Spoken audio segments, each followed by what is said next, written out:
नमस्कार, मी सद्दाम हुसेन मुल्ला. आपण पाहतात एसएन नेटवर्क प्रस्तुत फीफोर मराठी. चला तर पाहूया आजच्या ठळक घडामोडी. ट्रक टायर चोरी प्रकरणी हातकणंगले पोलिसांची धडक कारवाई. 2 आरोपी अटक. 6,71,00,000चा मुद्देमाल जप्त. हातकणंगले पोलिसांनी केलेल्या प्रभावी कारवाईत ट्रक टायर चोरी प्रकरणी 2 आरोपींना अटक करण्यात आली असून तब्बल 26,71,022 रुपयांचा मुद्देमाल हस्तगत करण्यात आला आहे.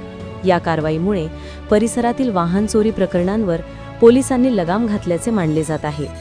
प्राप्त माहितीनुसार 4 नोव्हेंबर 2025 रोजी सरस्वती वजनकाटा रुई फाटा ता हातकणंगले परिसरात एका लॉजिस्टिक कंपनीच्या आयशर टेम्पोक्रम MH09 HG 7407 मधील 39 नवीन टायर्स चोरीस गेले होते.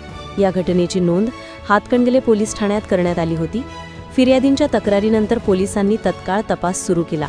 संशयितांना ताब्यात घेऊन चौकशी केली असता दोघांनी गुन्ह्याची कबुली दिली.